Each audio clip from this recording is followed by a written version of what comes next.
Bonjour à tous, bonjour à toutes.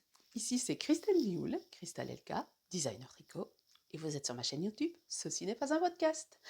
Alors, vous me retrouverez sur Aravellerie, sur Instagram, sur Facebook et sur un blog sur lequel je partage ce dont je parle dans les vidéos, mais aussi les techniques, les patrons, différentes choses, interviews, etc.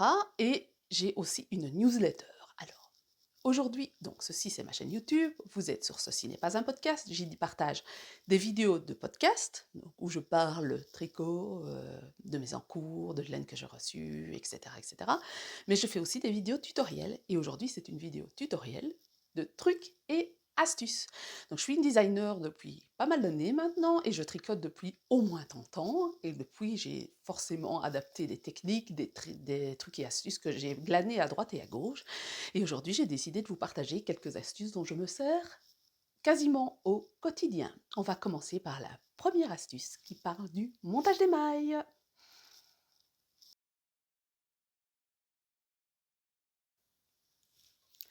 Alors, toute première astuce, on va parler du montage. Le montage, quel que soit le montage, donc que ce soit un knitted caston, un cable caston, un Longtail Caston, un Old Norwegian Caston. Je vous donne ce nom-là parce que ce sont en général ceux-là qu'on retrouve dans les patrons, mais le montage à la française, le montage à la turque, le montage à l'allemande, le montage à le Old Norwegian, donc le montage à l'ancienne, à la norvégienne. Tous ces montages-là, cette astuce-là, elle est valable pour ceux-là. Donc, le montage en général, il est plus serré que le reste de votre tricot. Donc, dans certains cas, c'est pas dans le cas par exemple d'un montage de col, mais dans certains cas, il va falloir envisager de se dire comment est-ce que je vais pouvoir monter les mailles souplement. Alors, toute première chose à faire, c'est si on vous préconise un numéro d'aiguille, 3,75 par exemple, c'est de passer au numéro supérieur, par exemple ici ce sont des 4 ou des 4,5, pour pouvoir avoir un montage très souple. Ça va être le cas, par exemple, lorsque vous faites un châle qui commence par le bas et qui ne commence pas par le haut. Si vous voulez avoir quelque chose de très souple dans la dentelle du bas et ne pas vous retrouver coincé lorsque vous allez bloquer, vous pouvez monter votre maille avec une aiguille 2 à 3 fois supérieure à l'aiguille préconisée dans le patron. Donc ça, c'est la toute première astuce. On va rester dans le montage des mailles, mais ce que vous pouvez faire aussi, pour le cas d'un montage demandé qui serait très souple, c'est plutôt que d'utiliser une aiguille de diamètre supérieur, c'est de faire ceci. Donc je fais mon nœud coulant, et plutôt que de prendre mon aiguille ici, je vais prendre mes deux aiguilles parallèles, je vais faire ceci. J'introduis le nœud coulant dans mes deux aiguilles, et je monte comme ceci avec mes deux aiguilles. Donc, on va doubler le diamètre quasiment du montage. Donc ça, vous aurez un montage très très très souple. Si vous voulez commencer un col, je vous déconseille de commencer avec ceci, sauf par exemple dans le cas d'un col en brioche, si vous n'utilisez pas ce qu'on appelle l'Italian Caston, donc le montage à l'italienne. Une fois que vous avez terminé ceci, eh bien, vous tirez votre aiguille, vous enlevez l'autre, et vous avez votre montage très souple qui est ici.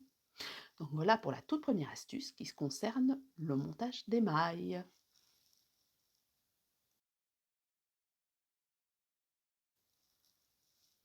Astuce suivante. Alors ici, on va encore parler de montage, mais je vais vous parler du montage long tail caston. Alors, cette astuce, ces astuces-ci ne servent pas qu'au long tail caston, elles servent aussi au German twisted caston et au montage que je vous ai montré, qui est ici en dessous dans les vidéos suggérées, qui est le montage en côte 1-1, en côte 2-2. Donc ce sont des montages qui sont faits avec une quantité de fil d'un côté, fil libre, et une autre quantité, ici, sur la pelote.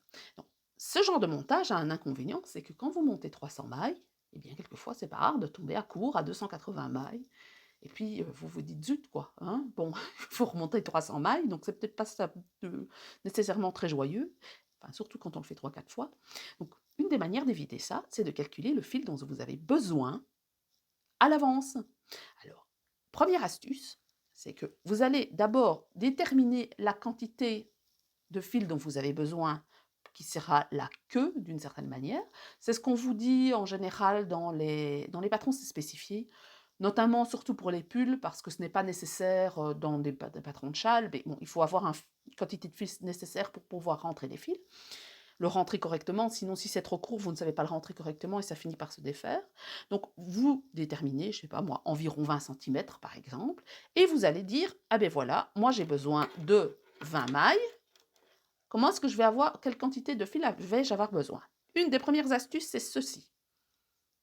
Vous prenez vos aiguilles, vous mettez la queue du fil de ce côté-ci et vous tournez tout simplement votre laine autour de votre aiguille. Et alors ici, je vais avoir 1, 2, 3, 4, 5, 6, 7, 8, 9, 10, 11, 12, 13, 14, 15, 16, 17, 18, 19, 20. Et voilà, je sais que j'aurai besoin de cette quantité X de fil. Première astuce. Alors, une autre astuce. Alors, ceci, c'est valable quand on n'a pas énormément de quantité de fil, enfin de mailles à monter. Une autre astuce, c'est de prendre les mesures du tricot terminé. Par exemple, vous choisissez un pull en taille M et on vous dit que le col fait 52 cm de circonférence. Eh bien, vous allez dire, je veux une queue de 10 cm et je vais multiplier par 3 la quantité, enfin la mesure du col, donc 52 fois 3, ce qui fait 156, plus 10 cm, ça ferait 166 cm, donc il me faudra 1,66 m de fil pour monter correctement mes mailles. Maintenant, cas de figure où vous avez 300 mailles à monter. Ce que vous pouvez faire, c'est que si vous avez un cake ou une pelote, vous avez à l'intérieur de ce cake, je ne sais pas si je vais pouvoir l'avoir ici, si, vous avez la fin de la pelote et vous avez à l'extérieur le début de cette pelote. Ce que vous pouvez faire, c'est que vous faites pas un nœud, mais un nœud coulant avec vos deux fils. Ce nœud coulant, vous le mettez sur vos aiguilles et vous vous retrouvez avec vos deux brins pour monter les mailles. Voilà, ce nœud coulant ne comptera pas. Vous allez monter vos mailles. Voilà, on va mettre monter 4, 5, 6, 7, 8, 9, 10. Vous allez décider à ce stade si vous tricotez avec l'extérieur de la pelote ou l'intérieur de la pelote. Vous coupez un des deux fils. Voilà, vous le laissez en attente et vous allez tricoter la suite. Donc, on va tricoter nos 10 mailles.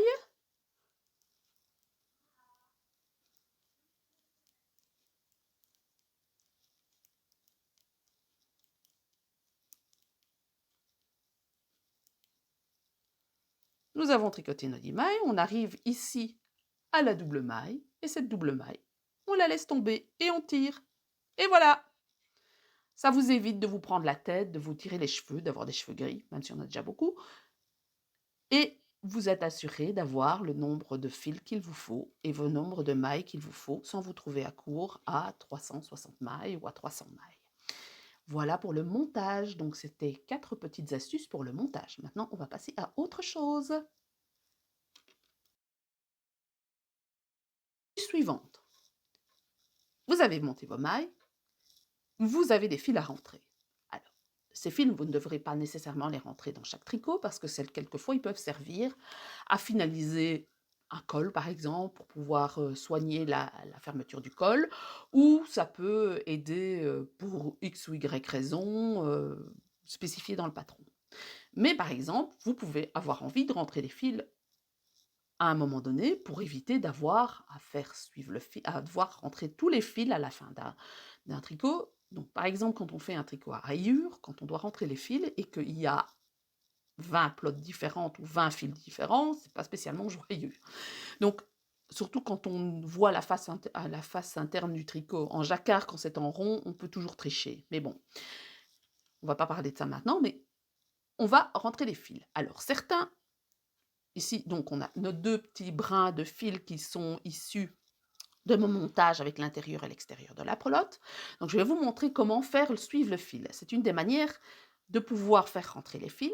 J'utilise cette manière-là pour faire suivre les fils de couleurs différentes.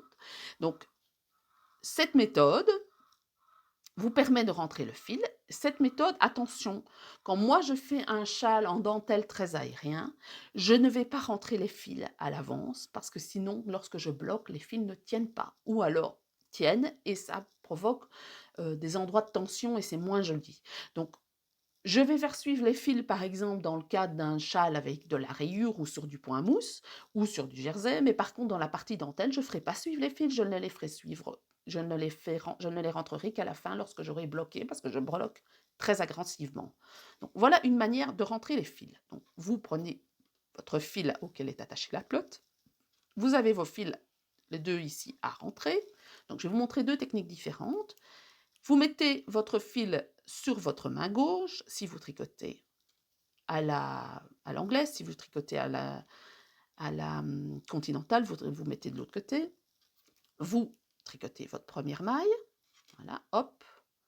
Et plutôt que de tricoter ces aiguilles, ces fils-ci, vous allez les mettre au-dessus de votre aiguille et vous allez tricoter votre maille en laissant tomber. Donc vous allez faire suivre le fil de cette manière. Donc hop, hop, et voilà. C'est une manière de rentrer les fils. Vous faites ça sur 3-4 mailles. Alors vous ne faites pas de ça sur chaque maille, hein. Vous faites une maille sur deux parce que sinon après ça ne suit pas correctement. Donc voilà. Et j'ai ainsi mon fil qui est emprisonné à l'arrière. Donc voilà, pour moi c'est une manière propre de pouvoir rentrer vos fils. Et quand vous avez fini votre tricot et qu'il est bloqué, vous pouvez couper ici et votre fil il est sécurisé. Une autre manière, donc je vais tourner, moi j'ai le reste de ma pelote ici qui est ici, tout à l'heure, quand j'ai monté mes mailles.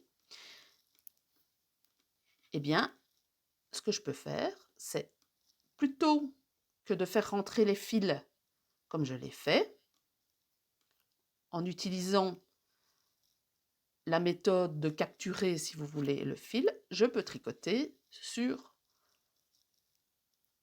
3-4 mailles, les deux fils ensemble. Voilà. N'oubliez pas après de libérer ce fil-ci, et puis vous continuez votre rang. Alors attention par la suite, lorsque vous allez tricoter, de ne pas tricoter en double, sinon vous allez vous retrouver, au lieu d'avoir 10 mailles, vous allez en avoir 18. Donc voilà, on est sur le rang envers, le rang à l'inverse. Donc voilà, j'ai une double maille, et bien je la tricote comme une simple maille. Un des inconvénients de cette méthode, ça va vous faire une surépaisseur. Alors, sur certains fils, ça ne va pas se voir du tout. Sur d'autres, ça va se voir un peu de manière un peu plus flagrante, surtout sur de la dentelle. Et quand vous allez bloquer, si c'est quelque chose de très aérien, on va voir un endroit où il y a une surépaisseur. Mais dans un pull, c'est le genre de choses qui ne se voit pas. Et donc, quand vous avez fini, vous avez bloqué, vous coupez vos fils à ras.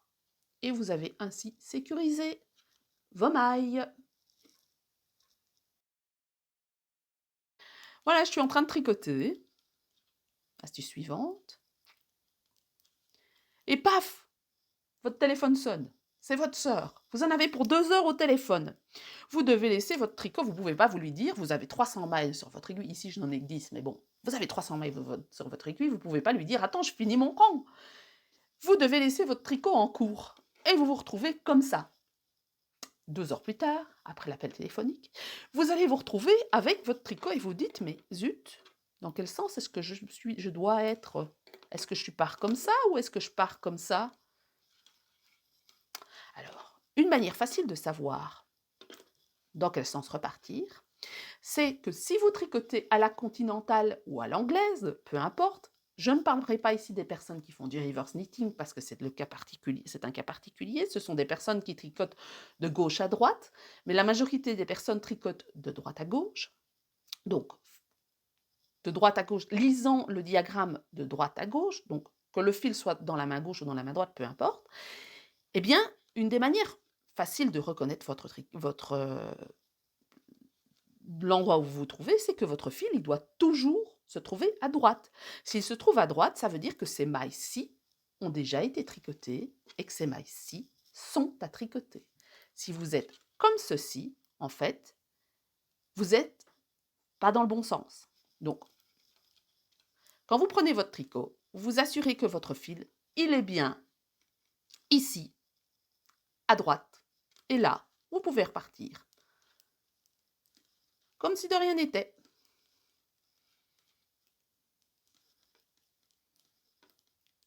Et voilà pour l'astuce suivante.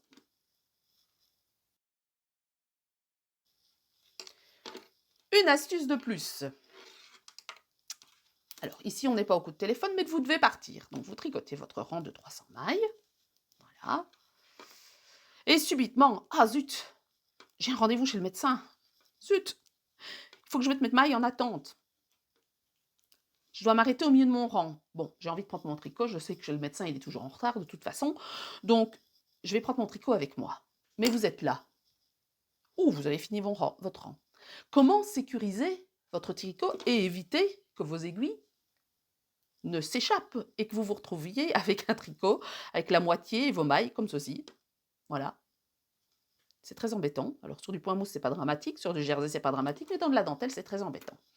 Alors, il y a une manière d'arrêter des mailles. Alors, vous connaissez certainement tous ces petits trucs-là, ces petits bouchons que l'on met sur une aiguille. Alors, c'est le genre de choses, d'ailleurs, je n'en ai qu'un, c'est le genre de choses qu'on perd tout le temps. Donc voilà, hein. On investit beaucoup d'argent dans du matériel comme ça, et puis tout compte fait, on les perd. Ce que vous pouvez utiliser aussi, il y a ce truc-ci. En fait, c'est un tube. C'est Knit Pro qui fait ça. C'est un tube dans lequel vous pouvez insérer vos aiguilles. Donc, vous insérez vos aiguilles comme ceci. Et voilà. Et ça ne se retire pas.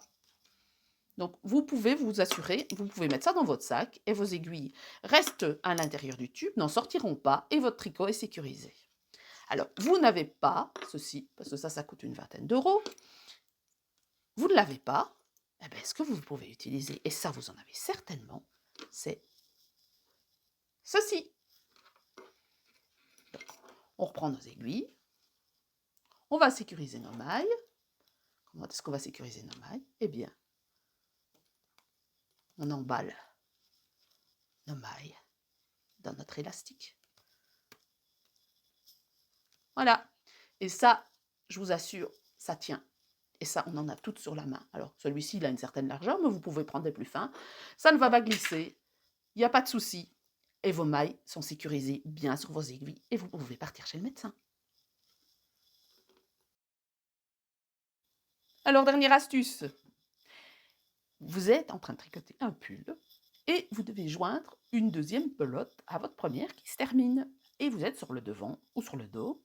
Et vous n'avez pas envie de tricoter les fils ensemble, comme ça, pour vous retrouver avec 4-5 mailles d'une double épaisseur et que ça se voit, même si ça ne va pas nécessairement se voir, vous le saurez, c'est pas nécessairement très joli, et on peut avoir une légère surépaisseur, et parfois ça peut se voir. Ça dépend vraiment des laines, mais bon, voilà.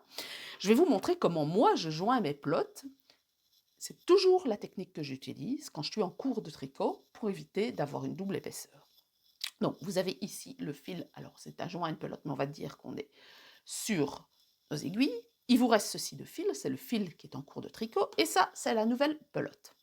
Donc, on a le fil A et on a le fil B. Eh bien, je vais faire un nœud avec le fil A sur le fil B, un simple nœud, rien de compliqué.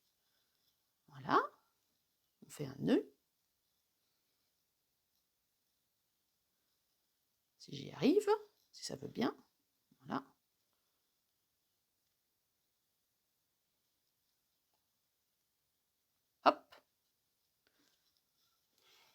on a notre fil A et notre fil B. On a fait un nœud du fil A sur le fil B. Et maintenant, on va faire un nœud du fil B sur le fil A, comme ceci.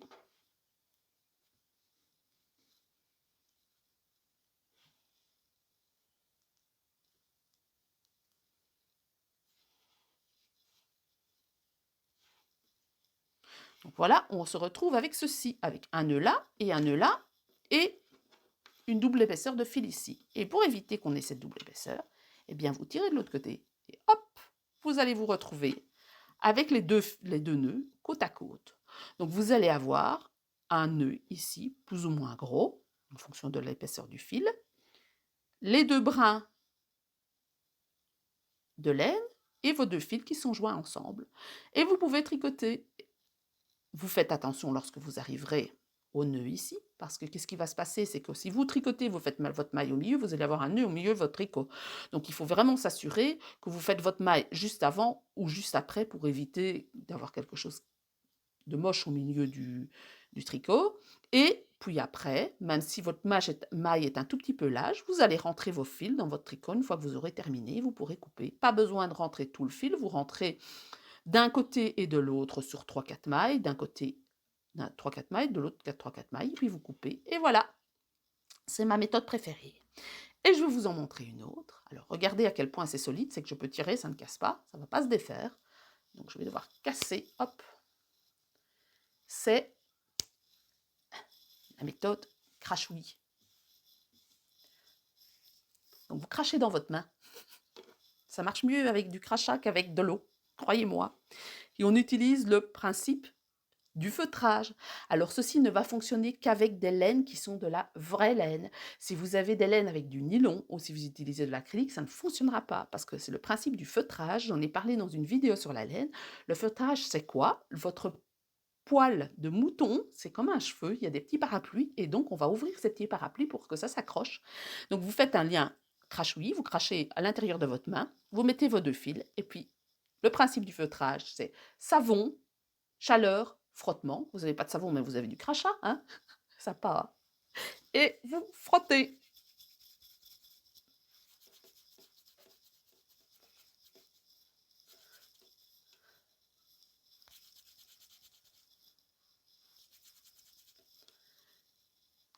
Et voilà, comme si de rien n'était. Et vous pouvez tirer, ça ne casse pas. Voilà, donc vous allez feutrer l'intérieur de votre fil et vous vous retrouvez avec deux fils qui sont joints ensemble. Ça, c'est le joint crachouillis. Ce sera tout pour aujourd'hui. Donc, il y a quelques petites astuces, j'en ai d'autres à partager. Si vous avez envie de partager vos astuces à vous, parce qu'on a toutes de petites astuces et des petits trucs quand on est une tricoteuse un peu plus expérimentée, n'hésitez pas à les mettre en commentaire. Si j'en ai assez, je ferai une autre vidéo pour rassembler tout ça et pour partager avec tout le monde. Si vous avez aimé cette vidéo, n'hésitez pas à appuyer sur le petit pouce parce que ça m'aide à sa visibilité. Si vous avez envie d'avoir des nouvelles de mes vidéos, n'hésitez pas à souscrire à ma chaîne. Et si vous avez envie d'avoir des nouvelles tout court sur mes patrons, sur ce que je sors sur mon blog, parce que maintenant j'ai réouvert un blog qui reprend les thèmes de mes vidéos, mais pas que. Donc vous pouvez trouver mes vidéos, vous pouvez trouver des synthèses des vidéos, mais vous trouverez aussi des techniques, vous y trouverez ce que j'ai en cours, vous y trouverez des interviews d'ici peu. Si vous avez envie de savoir tout ça, vous avez ici en dessous un lien qui vous mènera à ma newsletter, donc n'hésitez pas à souscrire. Je ne vais pas vous embêter, je ne vais pas vous envoyer une newsletter tous les jours, il y aura une newsletter plus ou moins toutes les semaines ou toutes les 2 semaines en fonction de ce que je publie. N'hésitez pas, voilà, ça ne coûte rien. Si vous n'avez plus envie, vous désinscrivez, mais n'hésitez pas à partager et ce sera à la prochaine fois.